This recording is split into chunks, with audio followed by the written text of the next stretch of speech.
This episode had a more serious vibe or serious tone than previous episodes. Here we've seen them, at least the main characters for the most part, have shown their vulnerable sides. They've shown us a little bit of what they're going through individually, their inner battles and how they're coping and dealing with them. I know V is currently in the middle of showbiz rumors. However, I am not a fan of how she's handling the situation or resolving things. I don't like the fact that she seemed to be using her power or her status to get Muk to comply with her demands. I understand that she might like Muk, but just the way she's handling things and the way she's going about it just feels very forceful, very uncomfortable. I don't know, I just feel like there's other options or other ways that are much gentler to go about this, because I don't think she's even that bothered. I think she's kind of used to it, but I think she's using this opportunity to get closer to Muk. I don't know, that's just me. Let me know how you guys feel about her. And Rak, it looks like his dad is coming back into the picture,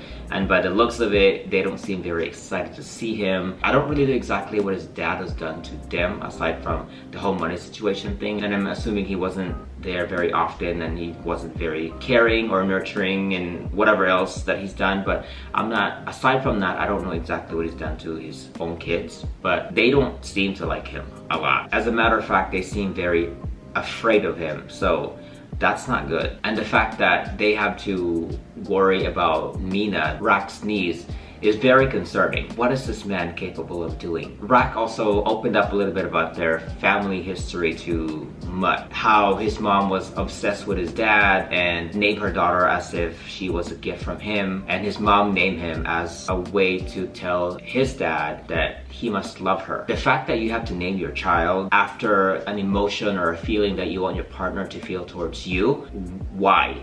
Why did she have to do that? It just sounded very desperate and kind of sad that you have to use your child's name to remind your partner of how they should be feeling towards you. That's sad. I felt really bad for their mom. Speaking of their mom, where is she now? How is she doing? Is she still around? Rak's parents' relationship just seemed very one-sided, where only one party was putting in the work in order for it to work out. And because Rak's family seemed very dysfunctional, they never really got to go on trips as a family together, never got to go stargazing or diving or camping, as he mentioned. Growing up, he would always felt very envious when he sees kids and their families go on these fun trips because he never got to go. So I thought it was kind of neat that even though he wasn't able to do all of those things as a kid with his family, now as an adult, thanks to Mut, he was able to do most of those things, you know, diving, stargazing, and doing all kinds of fun things here on the island. I'm glad that Mut was able to make all these experiences possible and happen for Rak, because again, he never got to experience these when he was a kid because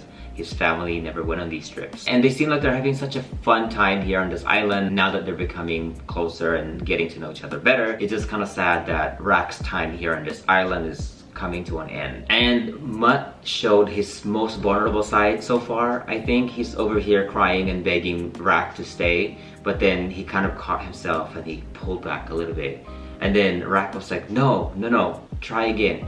Ask me again. Maybe I just might stay. But Mut was reluctant to ask because he's really not the type to be asking people for anything, especially anything of this significance, you know, for somebody to give up pretty much their life in the big cities to stay with you. That's a lot to ask from anybody, especially for Rak. So understandably, he was very reluctant to ask, especially because he understands and he's learned that asking for something typically demands something in return or something in exchange. And according to him, he doesn't really have much to offer. And on top of that, he also mentioned that it's been a while since he's asked something from somebody without giving anything in return.